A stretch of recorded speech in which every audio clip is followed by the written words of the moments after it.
మీరు హెచ్ఐవితో ఇబ్బంది పడుతున్నారు. హెచ్ఐవి ఉన్న వాళ్ళు ఎలాంటి జాగ్రత్తలు తీసుకోవాలి? హాయ్, నేను మీ డాక్టర్ సంతోష్, ఇన్ఫెక్షస్ డిజీజెస్ స్పెషలిస్ట్ని. ముఖ్యంగా హెచ్ఐవి ఉన్న వాళ్ళు ఎలాంటి స్టేజ్లో ఉన్నారని తెలుసుకోవడం చాలా ముఖ్యం. హెచ్ఐవిలో మనకు స్టేజ్ 1, స్టేజ్ 2 అని మొదటి స్టేజ్లు, ఇంకా స్టేజ్ 3, స్టేజ్ 4 అంటే మనకు అడ్వాన్స్ స్టేజ్ ఎయిడ్స్లో ఉన్నారని చెప్తాం. మీరు ఎలాంటి స్టేజ్లో ఉన్నారని తెలుసుకోవడం చాలా ముఖ్యం. రెండవది, హెచ్ఐవి ట్రీట్మెంట్కి వస్తే హెచ్ఐవికి ఇప్పుడు మనకు బ్రహ్మాండమైన ట్రీట్మెంట్ ఉంది.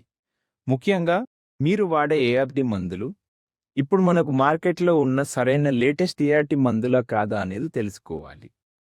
మూడవది, చాలా కామన్గా హెచ్ఐవికి ఏఆర్టీ మందులు మాత్రం తీసుకుంటే సరిపోతాయి, ఇంకా వేరే ఏం అవసరం లేదని చెప్తుంటారు. అయితే ఏఆర్టీ మందులు ఎంత ముఖ్యమో మనకు కొత్త పరిశోధనల్లో హెచ్ఐవి ఉన్న వాళ్ళల్లో కొంతమందికి స్ట్రోక్ రిస్క్ కానీ గుండెపోటు వచ్చే రిస్క్ అనేది పెరగడం అనేది చూస్తాం. సో వీళ్ళల్లో మనకు స్ట్రోక్ కానీ గుండెపోటు రాకుండా సరైన కొలెస్ట్రాల్ మందులు ఇవ్వడం అనేది చాలా ముఖ్యం. ఈ హెచ్ఐవి పేషెంట్స్లో CD4 కౌంట్ తగ్గడం వల్ల వాళ్ళ ఇమ్యూనిటీ అనేది మందగిస్తుంది. సో ఇలా ఇమ్యూనిటీ తగ్గడం వల్ల వాళ్ళకి రకరకాల ఇన్ఫెక్షన్స్ వచ్చే రిస్క్ అనేది పెరుగుతుంది. సో వీళ్ళల్లో ఇలాంటి ఇన్ఫెక్షన్స్ రాకుండా ఉండడానికి మనం చాలా టీకాలు అనేది ఇస్తుంటాం. సో ఈ టీకాలు ఇవ్వడం ద్వారా వీళ్ళకి ఈ రకరకాల ఇన్ఫెక్షన్స్ రాకుండా కాపాడుతుంటాం.